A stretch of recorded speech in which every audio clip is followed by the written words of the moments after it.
আমার মনের ঘরেতে রেখেছি যারে, দো জাহানের বাদশা নবী কামলিওয়ালা রে, দো জাহানের বাদশা নবী আমার দয়ার নবী রে, আমার মায়ার নবী রে, আমার দয়ার নবী রে, আমার মায়ার নবী রে, দো জাহানের বাদশা নবী কামলিওয়ালা রে, দো জাহানের বাদশা নবী কামলিওয়ালা রে।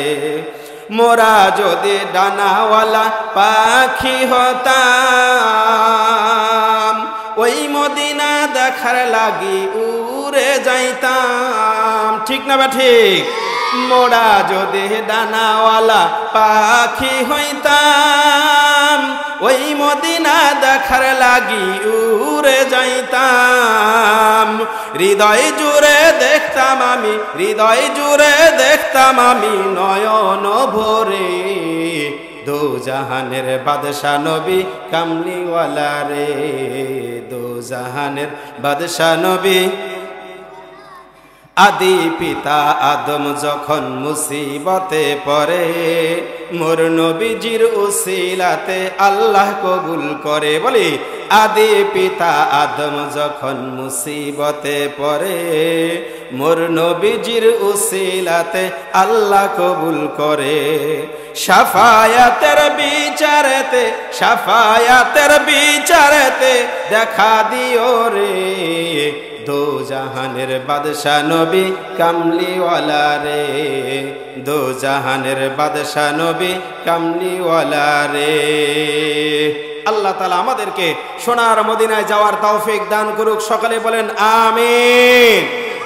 আল্লাহ পাক রব্বুল আলামিন পবিত্র কালামুল্লাহ শরীফের মধ্যে বলছেন, কুল ইন কুনতুম তুহিব্বুনাল্লাহ, হে নবী আপনি বলে দেন, উল মানে বলুন, ইন কুনতুম তুহিব্বুনাল্লাহ, তোমরা যদি আল্লাহ তাআলাকে ভালোবাসতে চাও, তোমরা যদি আল্লাহ তাআলাকে পেতে চাও, উল হে নবী আপনি বলে দেন, তোমরা যদি আল্লাহ তাআলাকে পেতে চাও তাহলে তোমাদেরকে ভালোবাসতে হবে তোমাদের প্রিয় নবীকে। জোরে বলেন ঠিক না ঠিক? তুহিব্বুনাল্লাহ ফাত্তাবিউনি ইউহিব্বুকুমুল্লাহু ওয়া ইয়াগফিরু লাকুম যুনুবাকুম। যদি তোমরা তোমার রবকে পেতে চাও, তোমার রাসূলকে ভালোবাসো, আর তোমরা যদি তোমার রবকে পেয়ে যাও, তোমার রাসূলকে পেয়ে যাও, তোমার রাসূলকে ভালোবাসো, তাহলে আল্লাহ পাক রব্বুল আলামিন তোমাদের জীবনের গুনাহসমূহকে আল্লাহ তাআলা maaf করে দিবেন। জোরে জোরে বলেন সুবহানাল্লাহ। আল্লাহ পাক রব্বুল আলামিন যিনি আহকামুল হাকিমিন, যিনি আসমানের মালিক, যিনি জমিনের মালিক, যিনি পাহাড় পর্বত নদী নালা সাত আসমানের যিনি মালিক, সে আল্লাহ পাক রব্বুল আলামিন আদেশ করেছেন আমাদের প্রিয় নবীকে ভালোবাসার জন্য। তা সেই নবীকে কেমন ভালোবাসবো?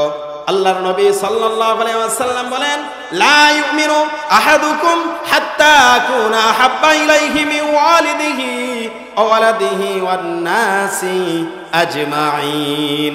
তোমরা নবীকে কেমন ভালোবাসবে সেই সম্পর্কে আল্লাহর হাবিব বলেন, তোমরা নবীকে ভালোবাসবে তোমার মায়ের চেয়ে, তোমার পিতার চেয়ে, তোমার সন্তানের চেয়ে, তোমার আত্মীয় স্বজন, তোমার সম্পদ সোনা দানা যা রয়েছে, তোমার সব কিছুর চেয়ে বেশি ভালোবাসতে হবে আল্লাহ তাআলার নবীকে। সব কিছুর ঊর্ধ্বে ভালোবাসা থাকবে আমাদের প্রিয় নবীর জন্য। জোরে জোরে বলেন ঠিক না ঠিক? আপনি আমি যদি আমার মায়ের চেয়ে, বাবার চেয়ে, আমার সন্তানের চেয়ে, আমার ছেলেমেয়ের চেয়ে যদি আমি আমার নবীকে ভালোবাসতে না পারি, তাহলে আমি আল্লাহর নবীকে ভালোবাসতে পারলাম না। তার মানে আমি আল্লাহ তাআলাকে পাবো না। আল্লাহ তাআলাকে পাওয়ার মাধ্যম হলো নবী, আর নবীকে পাওয়ার জন্য আমাদের সব কিছু ত্যাগ করা দরকার আছে না না? আল্লাহ তাআলার এই প্রিয় নবী সাল্লাল্লাহু আলাইহি ওয়াসাল্লাম তিনি কেন আমাদের কাছে ভালোবাসা পাওয়ার দাবিদার? পৃথিবীর মধ্যে আমরা যাকে ভালোবাসি, কয়েকটা ভালোবাসার কয়েকটা কারণ থাকে। এক নাম্বার হইল, হয়তো আমাকে সবচেয়ে সুন্দর হইতে হবে তাহলে আমি ভালোবাসা পাবো, অথবা আমাকে অর্থশালীওয়ালা হইতে হবে তাহলে আমি মানুষের ভালোবাসা পাবো, অথবা আমাকে আত্মীয় সম্পর্ক বন্ধনের মধ্যে থাকতে হবে তাহলে আমি ভালোবাসা পাবো। জোরে বলেন ঠিক না ঠিক? কিন্তু আমাদের নবী, তাকে কেন ভালোবাসতে হবে? সৌন্দর্যের দিক থেকে তিনি কোনোভাবেই কম ছিলেন না। পৃথিবীর মধ্যে আল্লাহ পাক রব্বুল আলামিন যুগে যুগে যত নবী এবং রাসূল পয়গম্বরকে আল্লাহ তাআলা পাঠিয়েছেন, যুগের শ্রেষ্ঠ সৌন্দর্য দিয়ে আল্লাহ তাআলা যুগের পয়গম্বরকে আল্লাহ তাআলা প্রেরণ করেছিলেন। প্রত্যেক যুগের প্রত্যেক নবীকে আল্লাহ তাআলা যুগের শ্রেষ্ঠ সৌন্দর্য আল্লাহ তাআলা দিয়েছিলেন। আর 1,24,000 মতান্তরে 2,24,000 নবী রাসূলের মধ্যে আল্লাহ পাক রব্বুল আলামিন আমাদের নবীকে এমন সৌন্দর্য দিয়েছেন যে আমাদের নবীজির সৌন্দর্যের উপমা দুনিয়ার কোনো কিছু দিয়ে উপমা দেওয়া সম্ভব হবে না। জোরে জোরে বলেন সুবহানাল্লাহ। হয় নাই? জোরে বলেন না সুবহানাল্লাহ। আমাদের নবী কেমন সুন্দর ছিলেন, সৌন্দর্যের বর্ণনা কোনো কিছু দিয়ে উপমা দিয়ে শেষ করা যাবে না। কেউ কেউ উপমা দিয়েছেন আমার নবী পূর্ণিমার রাতে যখন চাঁদ উদয় হয়, চাঁদ তার আলোকে প্রকাশ করত। সাহাবায়ে আজমাইন বলেছেন আমি একবার চাঁদের দিকে তাকাই, আর একবার আমার নবীজির দিকে তাকাই, আবার আমি সৌন্দর্য আমি করতে পারি না, কম বেশ করতে পারি না, আবার আমি চাঁদের দিকে তাকাই, আমি আবারও আমার নবীর দিকে তাকাই। অবশেষে আমি দেখলাম আমার নবীজি চাঁদের চেয়েও আমার নবী 1000 গুণে সুন্দর। জোরে জোরে বলেন সুবহানাল্লাহ। আমার নবী আল্লাহ পাক রব্বুল আলামিন তাকে প্রেরণ করেছেন পৃথিবীতে। ওয়ামা আরসালনাকা ইল্লা রাহমাতাল লিল আলামিন। জোরে বলেন না সুবহানাল্লাহ। আল্লাহ তাআলা আপনার আমার পয়গম্বরকে, আখিরি জামানার পয়গম্বরকে আল্লাহ তাআলা প্রেরণ করেছেন, পাঠিয়েছেন রহমত হিসাবে। কি হিসাবে? কথা বলেন, কি হিসাবে? রহমত হিসাবে। আল্লাহ তাআলার পয়গম্বর তিনি যেমন শ্রমিকের জন্য তিনি যেমন রহমত, তিনি একজন মালিকের জন্য রহমত, তিনি গরিবের জন্য যিনি রহমত, তিনি ধনী ব্যক্তিদের জন্য তিনি রহমত, তিনি মানুষের জন্য যেমন তিনি রহমত, তিনি মাখলুকাতের জন্য অন্যান্য মাখলুকাতের জন্য তিনি রহমত, মানব কুলের জন্য তিনি যেমন রহমত, সমস্ত ফেরেশতা কুলের জন্য তিনি ঠিক তেমনি রহমত। জোরে জোরে বলেন সুবহানাল্লাহ। এই সাহাবায়ে আজমাইন আল্লাহ তাআলার পয়গম্বরকে দেখি, আল্লাহ তাআলার পয়গম্বরকে যারা সরাসরি দেখেছিলেন তাদেরকে বলা হয় সাহাবায়ে আজমাইন। সাহাবায়ে আজমাইনরা আল্লাহ তাআলার নবীকে কেমন ভালোবাসতো জানা দরকার আছে না নাই? আল্লাহ তাআলার নবী যিনি হলেন রাহমাতুল লিল আলামিন, যিনি হলেন দয়ার নবী, যিনি হলেন মায়ার নবী, এই নবীজিকে এত পরিমাণে সাহাবায়ে আজমাইনরা ভালোবাসতো যেই ভালোবাসার নজির সাহাবায়ে আজমাইনদের পর থেকে শুরু করে কিয়ামত পর্যন্ত আর কোনো মানুষ নবীজির ভালোবাসার দৃষ্টান্ত স্থাপন করতে পারবে না। জোরে বলেন না সুবহানাল্লাহ। আর একটু জোরে বলেন না সুবহানাল্লাহ। আল্লাহ তাআলার সেই পয়গম্বরকে সাহাবায়ে আজমাইন ভালোবাসতো নিজের জীবনের চেয়ে। সাহাবায়ে আজমাইন নবীকে ভালোবাসতো নিজের মায়ের চেয়ে। সাহাবায়ে আজমাইন ভালোবাসতো নিজের পিতার চেয়ে। সাহাবায়ে আজমাইন ভালোবাসতো নিজের সম্পদের চেয়ে। সাহাবায়ে আজমাইনরা আল্লাহ তাআলার প্রিয় নবীকে ভালোবাসতো। তারা ভালোবাসার দৃষ্টান্ত স্থাপন করে গেছেন। আমরাও আমাদের নবীকে আমাদের সামর্থ্য দিয়ে, আমাদের সাধ্য দিয়ে, আমাদের জীবন দিয়ে, প্রাণ দিয়ে ভালোবাসতে রাজি আছি না নাই? ভালোবাসবো তো ইনশাআল্লাহ। আমার নবীর গায়ে কখনো মশা মাছি পড়তো না। সেই নবীজিকে, যেই নবীজিকে আল্লাহ তাআলা মাসুম হিসাবে ঘোষণা করেছেন, সমস্ত নবী আলাইহিস সালাতু ওয়াস সালাম, সমস্ত আম্বিয়া কেরাম তারা ছিলেন মাসুম, তাদের কোনো গুনাহ ছিল না। অথচ অনেক নাস্তিক রয়েছে, অনেক অবুঝ রয়েছে, অনেক কাফের রয়েছে যারা আমাদের প্রিয় নবীকে নিয়ে তারা গালিগালাজ করে। জোরে বলেন ঠিক না ঠিক? আমার নবীকে গালি দিলে আপনি আমি চুপ করে বসে থাকতে পারবো? কথা বলেন, চুপ করে থাকা যাবে? আমার নবীকে কেউ যদি গালি দেয়, আমার নবীজিকে কেউ যদি ধমক দেয়, আমার নবীর চরিত্র নিয়ে যদি কেউ কথা বলে, তাহলে আপনার আমার গায়ে অবশ্যই জ্বালা যন্ত্রণা শুরু হওয়ার কথা। আর আমার নবীকে গালি দিল, আর আপনি যদি চুপ থাকেন, আপনি যদি শোনার পরেও চুপ থাকেন, বুঝতে হবে তাহলে আপনার ঈমান এখনো পাকা হয়নি, আপনার ঈমান এখন পর্যন্ত কাঁচায় রয়েছে। আপনার ঈমান পাকা পুক্ত করতেই হবে। জোরে বলেন ঠিক না ঠিক? আল্লাহ তাআলার প্রিয় নবী তিনি যখন পৃথিবীতে আসলেন, জাহিলিয়াতের যুগ ছিল, যেই যুগের মধ্যে নারীদের কোনো সম্মান ছিল না, যেই যুগের মধ্যে কারো পরিবারে যদি কন্যা সন্তান ভূমিষ্ঠ হইত, কন্যা সন্তান ভূমিষ্ঠ হওয়ার কারণে ওই কন্যা সন্তানের পিতা তিনি নিজেকে লজ্জাবোধ মনে করতেন। কারো যদি বাড়িতে পরিবারে যদি কন্যা সন্তান আসতো, ওই পরিবারের লোকেরা কখনোই তারা কন্যা সন্তানের কথা কাউকে বলতেন না, প্রকাশ করতেন না। আর আল্লাহ তাআলার ওই পয়গাম্বার এমন একটা যুগে আসলেন, যেই যুগে পয়গাম্বরগণ আসলেন জাহিলিয়াতের যুগ, যেই যুগে নারীদেরকে হত্যা করা হইতো, জীবন্ত তাদেরকে দাফন করা হইতো, ওই যুগের মধ্যে আল্লাহর নবী আসলেন। আসার পরে নবী যে রহমত তার প্রথম প্রমাণ হইল। আল্লাহর নবী বলেন, কারো ঘরে যদি একটা কন্যা সন্তান জন্মগ্রহণ করে, আর সে যদি তার কন্যা সন্তানকে মানুষের মতন মানুষ করে, সুন্দর নাম রেখে দেয়, তাকে দ্বীনের শিক্ষায় শিক্ষিত করে, ওই কন্যা সন্তানের ঘরের মধ্যে আল্লাহ তাআলা রহমত নাজিল করেন। জোরে বলেন সুবহানাল্লাহ। আল্লাহ তাআলা কোরআনুল কারীমের মধ্যে বলছেন, যার ঘরে কন্যা সন্তান আসলো তার জন্য সুসংবাদ, যার ঘরে কন্যা আসলো তার ঘরে আল্লাহ রহমত প্রেরণ করেন, আল্লাহ রহমত পাঠাইয়া দেন।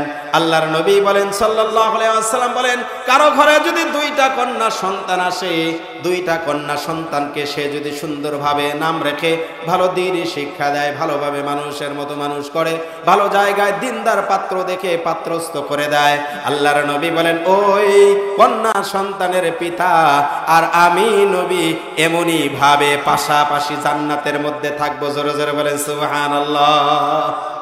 তাহলে এই নবী আসলেন কন্যা সন্তানের জন্য, তিনি হলেন রহমত। জোরে বলেন সুবহানাল্লাহ। এমন একজন পয়গম্বর যাকে ভালোবাসার জন্য সাহাবায়ে আজমাইনরা নিজের জীবন পর্যন্ত দিতে পারতেন। যুদ্ধের ময়দানে যখন যাইতেন, সাহাবায়ে আজমাইনরা নবীকে কত ভালোবাসতেন। বাম পাশে কথা বলতেছেন, একটু চুপ করেন, কথা বললে তো মনোযোগ নষ্ট হচ্ছে, কথা না বলি আমরা। জিহাদের ময়দানে নবীজির গায়ে যদি তীর না আসে, পাথরের ঢেল যেন না আসে, মানুষের কাফেররা যেন নবীকে আক্রমণ করতে না পারে, সাহাবায়ে আজমাইনরা চতুর্দিক থেকে তারা বেষ্টনী করে ধরে রাখতো, নবীজির গায়ে তারা তীর লাগতে দিতেন না। কত ভালোবাসতেন তারা। আমরা জানি সাহাবায়ে আজমাইনরা নবীজিকে নিজের জীবনের চেয়েও বেশি ভালোবাসতেন, মুহাব্বত করতেন। এমনই উপমা হাজারো হাদিসের মধ্যে রয়েছে, দলিল পাওয়া যায়, কোরআনের মধ্যে পাওয়া যায়। তেমনি ছোট্ট একটা শিশুর উপমা দিয়ে আমি আপনাদেরকে বুঝাতে চাই। আল্লাহ তাআলার কাছে একজন সাহাবী আসলেন, বড় সাহাবী, যার নাম হলো বারা। তিনি আসলেন, তিনি ছোট্ট একটা শিশু ছিল, নাম ছিল তালহা। বলেন কি নাম? এই আবু তালহা ছোট্ট মাসুম বাচ্চা বাবার সঙ্গে মসজিদে আসছেন। আল্লাহর নবী সাল্লাল্লাহু আলাইহি ওয়াসাল্লামের কাছ থেকে তার বাবা যখন বিদায় নিয়ে যাচ্ছেন, এই পয়গম্বরের দরবার থেকে যখন তারা বিদায় নিয়ে চলে যাচ্ছিলেন, ওই ছোট্ট মাসুম বাচ্চা, এই 7-8 বছরের শিশু পয়গম্বরের কাছে চলে গেলেন।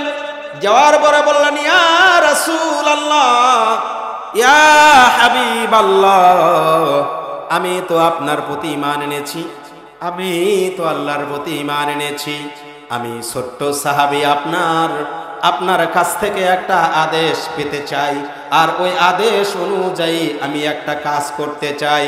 কেননা জানি না কখন যেন আমার মউত চলে আসবে, আর একটা আদেশ যদি পালন করে যাইতে পারি, আমি মহান আল্লাহ তাআলার কাছে বলতে পারবো, রব্বুল আলামিন, আমি ছোট্ট মানুষ ছিলাম, তোমার পয়গম্বর একটা আদেশ করেছিলেন, ওই আদেশটা আমি সঙ্গে সঙ্গে পালন করতে পারছিলাম। আল্লাহর নবী এই ছোট্ট শিশুকে পরীক্ষা করার জন্য নবী আলাইহিস সালাতু ওয়াস সালাম ওই ছোট্ট শিশুকে বললেন, ও তালহা, তুমি যদি আমার আদেশ মানতে চাও তাহলে যাও, ওই যে তোমার বাবা যাচ্ছে পিছন দিক থেকে গিয়ে তোমার বাবার কল্লাটা, তোমার বাবার মাথাটা কেটে আমার কাছে হাজির করো। তোমার জন্য এটাই হলো প্রথম আদেশ। জোরে বলেন আল্লাহু আকবার। ছোট্ট শিশু এই আবু তালহা নবীজির আদেশ পাওয়ার সঙ্গে সঙ্গে তরবারি কানা বের করে, ছোট্ট শিশু তরবারি বের করে তার বাবার দিকে দৌড় শুরু করলেন, দৌড় আরম্ভ করলেন তার বাবার মাথা আনার জন্য। আল্লাহর নবীর পয়গম্বর আল্লাহ তাআলার নবী আলাইহিস সালাম বললেন, ও তালহা না না, আর যাওয়ার দরকার নেই, দরকার নেই। কেননা তালহা আমি শুধুমাত্র তোমার পরীক্ষা নিতে চেয়েছি। ও তালহা তুমি চলে আসো, চলে আসো। তুমি তালহা আমি নবীর পরীক্ষায় তুমি বিজয় হয়ে গেলে, তুমি তালহা আমি নবীর প্রেমে তুমি এক নাম্বার আশিক প্রমাণিত হলে। জোরে জোরে বলেন সুবহানাল্লাহ। আল্লাহর নবী সাল্লাল্লাহু আলাইহি ওয়াসাল্লাম বললেন, ও তালহা আমি নবী সন্তানের হাতে বাবার মাথা নেওয়ার জন্য নবী হয়ে আসিনি। আমি নবী সন্তানের হাতে বাবার মাথা নেওয়ার জন্য এই নবী হয়ে পৃথিবীতে আমি আসি নাই। আমি আসছি বাবা এবং সন্তানের সম্পর্ক করে দেওয়ার জন্য। আমি আসছি বাবা এবং সন্তানের মধ্যে মহাব্বত তৈরি করে দেওয়ার জন্য। আমি আসছি সন্তানের মাধ্যমে পিতার হকগুলি আদায় করে দেওয়ার জন্য।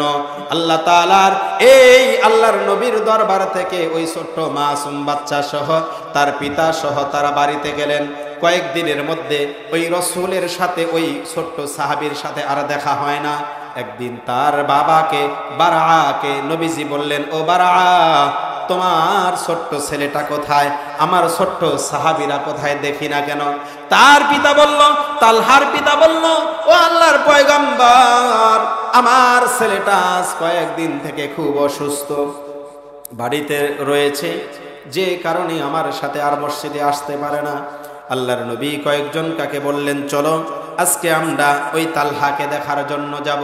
কয়েকজন সাহাবী মিলে তারা তালহাকে দেখার জন্য রওনা করলেন। কয়েকজন সাহাবী সহ হাঁটি হাঁটি পা পা করে ওই তালহার বাড়িতে গেলেন। মসজিদে নববী থেকে তালহার বাড়ি পর্যন্ত 4 মাইল রাস্তা। বলেন কয় মাইল? এই হাঁটি হাঁটি পা পা করে আল্লাহর নবীর পয়গম্বর আল্লাহর পয়গম্বর যিনি হাঁটি হাঁটি পা পা করে গেলেন, যাওয়ার পরে দেখলেন ওই ছোট্ট মাসুম সাহাবী তিনি ঘুমায় গেছেন। আল্লাহর নবী তাকে আর কোনো ডিস্টার্ব দিলেন না, তার ঘুম ভাঙলেন না। তার মাথায় হাত বুলালেন, হাত বুলিয়ে দেখলেন অনেক জ্বর এসেছে, অনেক জ্বর, তার শরীর বুলালেন। এবার তালহার বাবাকে বললেন, ও তালহার বাবা আমি যা বুঝলাম, আমি তালহাকে দেখে যা বুঝলাম তা হইল আমার মন বলতেছে তালহা বেশিক্ষণ বেঁচে থাকবে না। আমার এই ছোট্ট আশিক, আমার এই ছোট্ট আশিক মনে হয় বেশিক্ষণ বেঁচে থাকবে না। ও বারআ আমার এই ছোট্ট আশিক যদি মারা যায়, আমি রসুলকে তুমি খবর দিবে, আমি রসুল এসে এই তালহাকে নিজের হাতে গোসল করাবো, আমি তাকে বুকে নিব, আমি তার জানাজা পড়াবো, আমি তালহাকে নিজের হাতে কবরে দাফন করব। জোরে জোরে বলেন সুবহানাল্লাহ। তাহলে নবীকে ভালোবাসা দরকার আছে না নাই? নবীর ভালোবাসা, নবীর সুপারিশ পাওয়া যাবে। জোরে বলেন ঠিক না ঠিক? নবীজির ভালোবাসা কেমন ছিল এটা উদাহরণ দেওয়ার জন্য আপনাদের সামনে দৃষ্টান্ত।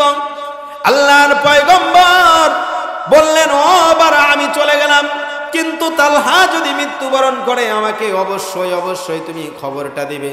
আল্লাহর নবী যখন তার বাড়ি থেকে বিদায় নিয়ে চলে আসলেন, হাঁটি হাঁটি পা পা করে তারা যখন চলে আসলেন, রাত্রে বেলায় যখন ওই ছোট্ট মাসুম সাহাবী তালহার যখন ঘুম ভেঙে গেল, ভাঙ্গার পরে তার বাবার সাথে তার মার সাথে কথা হলো। তার বাবা বলল, তালহা তুমি কি জানো কে এসেছিল? তুমি যাকে আমার জীবনের চেয়েও বেশি ভালোবাসো, তুমি যাকে তোমার জীবনের চেয়েও বেশি ভালোবাসো, এই পৃথিবীর সর্বশ্রেষ্ঠ ব্যক্তি, এই পৃথিবীর সর্বশ্রেষ্ঠ রসুল, সমস্ত নবীদের নবী মুহাম্মাদুর রাসূলুল্লাহ সাল্লাল্লাহু আলাইহি ওয়াসাল্লাম তোমাকে দেখার জন্য আসছিলেন। জোরে জোরে বলেন সুবহানাল্লাহ। এবার তালহা বলে, আমার নবী এসেছিল কি বলে গেছেন, কি বলে গেল, কি বলে গেল, অস্থির হয়ে গেলেন জানার জন্য, আল্লাহর নবীর কথাগুলি জানার জন্য তিনি অস্থির হয়ে গেলেন। তার বাবা বলল যে তোমার পয়গম্বর বলেছে তুমি বেশিক্ষণ হয়তো বা বাঁচবে না, তুমি যদি মারা যাও তোমার নিউজটা, তোমার খবরটা যেন আমি নবীকে দেই। নবী আলাইহিস সালাতু ওয়াস সালাম তার ভালোবাসা ব্যক্ত করেছেন, তুমি যেমন তোমার নবীকে ভালোবাসো তোমার নবীও তোমাকে তার মতো করেই ভালোবাসে। জোরে বলেন সুবহানাল্লাহ। তোমার নবী এত ভালোবাসে, এত পরিমাণে ভালোবাসে, খবর দিতে বলছে তোমার নবী পয়গম্বর তোমাকে নিজের হাতে তিনি গোসল করাবেন, তোমাকে নিজের হাতে দাফন করাবেন, নিজে জানাজা পড়াইয়া তোমাকে নিজের হাতে দাফন করবেন। আল্লাহর নবী এই কথাটা শেষবারে যাওয়ার সময় বলে গেছেন। জোরে বলেন সুবহানাল্লাহ। তালহা বললেন, ও বাবা, আমার মন বলতেছে আল্লাহর নবী যেহেতু বলে গেছেন আমি বেশিক্ষণ বাঁচবো না, তার মানে আমার মন বলতেছে আমি মারা যাব। আর ও বাবা, আমি তোমাকে নসিহত করে যাই, আমি যদি রাত্রের বেলা মারা যাই, আমি রাত্রে বেলা মারা গেলে তাহলে আমার রসুলকে তুমি খবর দেবে না, তুমি ওয়াদা দাও রাত্রে মারা গেলে আমার নবীকে তুমি খবর দিবে না। তার বাবা জিজ্ঞাসা করলো তালহারে কেন খবর দিব না? তালহা বলতেছে, ও বাবা, তুমি যদি আমার নবীকে খবর দাও, আমার নবী আমাকে এত পরিমাণে ভালোবাসে, খবর পাওয়া মাত্রই তিনি রাত দেখবেন না, দিন দেখবেন না, তিনি আমাকে ভালোবাসে এত পরিমাণ, খবর পাওয়ার সঙ্গে সঙ্গে তিনি আমার বাসায় চলে আসবে। কিন্তু আমার মন বলতেছে এই যে 4 মাইল দূর থেকে, 3.5 মাইল 4 মাইল দূর থেকে আল্লাহর নবী পাহাড়ের পাদদেশ দিয়ে হেঁটে হেঁটে আসবেন, আর আল্লাহর নবীর তো অনেক শত্রু আছে, আল্লাহর নবীর শত্রুরা, দুশমনেরা আল্লাহর নবীকে মারার জন্য ওত পেতে থাকে। আমার নবী যদি এই পাহাড়ের পাদদেশ দিয়ে হেঁটে হেঁটে হেঁটে হেঁটে আমার কাছে রাত্রেবেলা আসে, আমার মন বলতেছে আমার নবীকে তারা আঘাত করবে। আর হাসরের মাঠে যদি আল্লাহ তাআলা আমি তালহাকে জিজ্ঞাসা করে, ও তালহা রে, তোমার নবী তোমার জানাজায় যাওয়ার জন্য তিনি কাফেরের হাতে আক্রমণ হয়েছেন, তিনি কাফেরদের হাতে আক্রান্ত হয়ে রক্তাক্ত হয়েছেন, তিনি বেহুশ হয়েছেন। ও তালহা বলতেছে আমি আল্লাহ তাআলার আদালতে কি জবাব দিব, আমি আল্লাহ তাআলার কাছে কি জবাব দিব?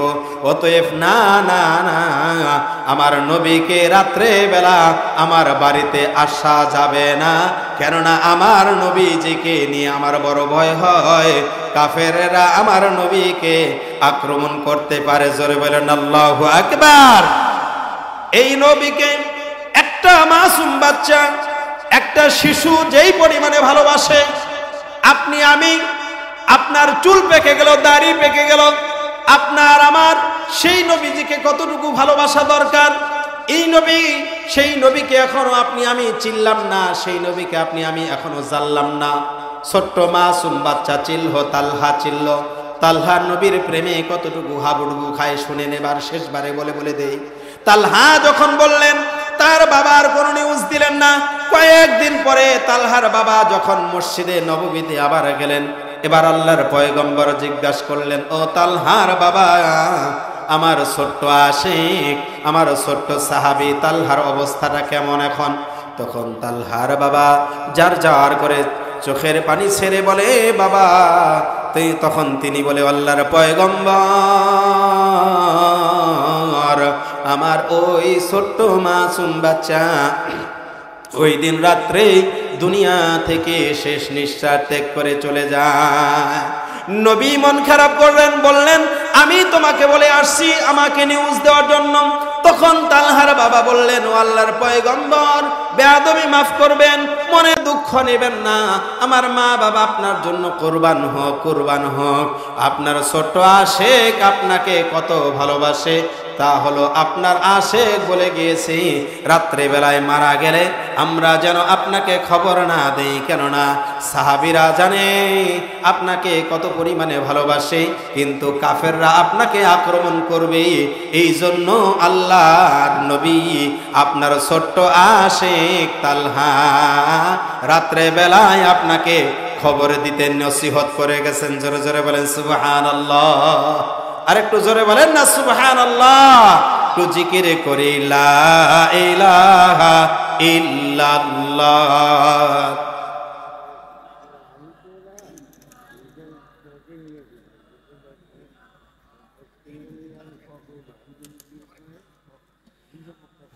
ইল্লাল্লাহ লা ইলাহা লা ইলাহা ইল্লাল্লাহ লা ইলাহা ইল্লাল্লাহ লা ইলাহা ইল্লাল্লাহ মুহাম্মাদুর রাসূলুল্লাহ সাল্লাল্লাহু। কি খারাপ লাগতেছে আপনাদের? শেষ করে দিব। 5টা মিনিট আপনাদের কাছে দোয়া নেওয়ার জন্য একটু কথা বলি। সম্মানিত আমার আপনাদের দ্বিতীয় বক্তা, সম্মানিত আপনাদের মসজিদের খতিব সাহেব চলে এসেছেন। কথা বলা মানায় না, দুটি কথা বলে আপনাদের কাছ থেকে বিদায় নেই। মহান আল্লাহ পাক রব্বুল আলামিন কালামুল্লাহ শরীফের মধ্যে বলছেন, সুবহানাল্লাযী আসরা বিআবদিহি লাইলাম মিনাল মাসজিদিল হারাম ইলাল মাসজিদিল আকসাল্লাযী বারাকনা হাওলাহু লিনুরিয়াহু মিন আয়াতিনা ইন্নাহু হুয়াস সামিউল বাসীর। জোরে বলেন না সুবহানাল্লাহ। সুবহানাল্লাযী থেকে আল্লাহ বলছেন পবিত্রতা হলো আল্লাহ তাআলার জন্য, যিনি হারাম শরীফ থেকে মসজিদে আকসা পর্যন্ত আল্লাহর নবীকে ভ্রমণ করিয়েছিলেন রাতের কিছু অংশে। সে মসজিদে হারাম থেকে আল্লাহ তাআলার নবীকে মসজিদে আকসায় নিয়ে গেলেন, অর্থাৎ মসজিদে আকসা হলো ফিলিস্তিনে। বলেন কোথায়? ফিলিস্তিনে।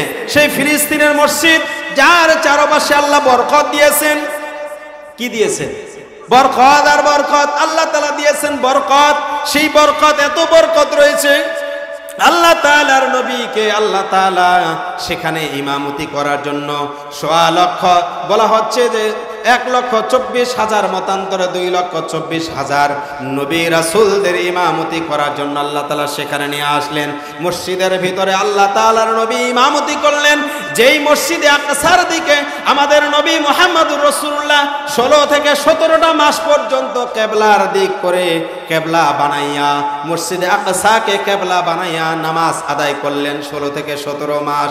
এই মসজিদ হলো পৃথিবীর মধ্যে দ্বিতীয় মসজিদ, দ্বিতীয় সম্মানিত স্থান মসজিদে আকসা ফিলিস্তিনে অবস্থিত। সেই মসজিদকে ভালোবাসার কথা বলেছেন আল্লাহ। জোরে বলেন কে? সেই মসজিদকে ভালোবাসা দরকার আছে না নাই? আর সেই ফিলিস্তিন বাসী আজকে নির্মম ভাবে ইসরায়েলের হাতে আক্রান্ত। ছোট ছোট মাসুম বাচ্চাগুলো আক্রান্ত। ছোট ছোট মাসুম বাচ্চাগুলো মায়ের গর্ভে থেকে ভূমিষ্ঠ হওয়ার আগেই তারা দুনিয়া থেকে চলে যাচ্ছে।